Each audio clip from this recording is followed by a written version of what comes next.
Tatlo sa ugali ko ang ayoko, gusto kong tanggalin. Unang-una yung, um, pagbibigay ng pabor in general. Yung tipong alam mong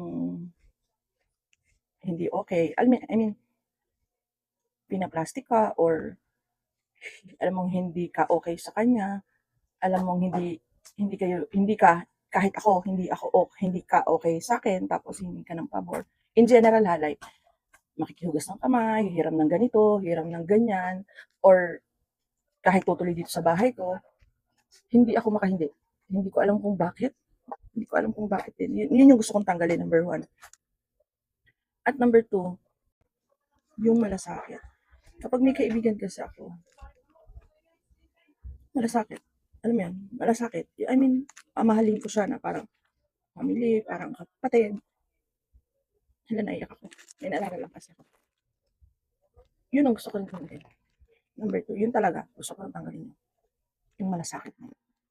Ang sobra-sobra akong malasakit kapag nagkaroon ako ng kaibigan. At yung number three naman, kapag ako nagalit, hindi siya nakawala. Yun gusto ko rin. Yun talaga. Yung dalawang yun. Yung kahit yung dalawang yun. Yung dalawang yun. Kasi pag sumama talaga yung loob ko sa isang tao ng sobra, hindi siya mawala pala. Hindi ko alam. Hindi ko rin alam. Unless siguro, ewan ko, hindi ko alam. Hindi ko alam. O depende sa tao. Hindi ko alam. Hindi ko rin alam. Basta pag ako sumama ang loob, kasi madalang naman ako sumama ng loob sa tao eh. Unless kung ikaw ay mahalaga sa akin. Kung hindi ka mahalaga sa akin, kahit anong gawin mo, kahit anuhin mo ako, wala akong pakialam. Diba? Hindi ako sasama ang loob sa'yo, hindi ako magtatanong ng galit sa'yo kung wala akong pakialam sa'yo. Doon lang naman ako nahihirapan. Kahit yung dalawang yun lang muna. Kasi ang hindi naman natin kaya talaga yan pagsabay-sabay.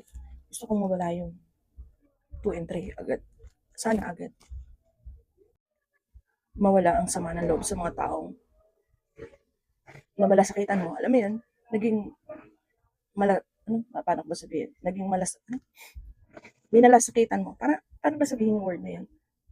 Doon lang ako nahihirapan mawala. Pero doon sa mga hindi man connected. I mean,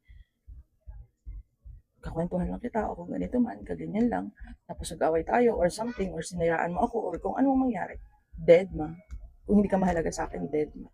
Doon lang ako nahihirapan kapag sa mga taong mahalaga sa akin. Tapos, pinasama yung loob ko. Naging, I mean, doon lang ako nahihirapan talaga sa mga taong naging mahalaga sa akin. Tapos,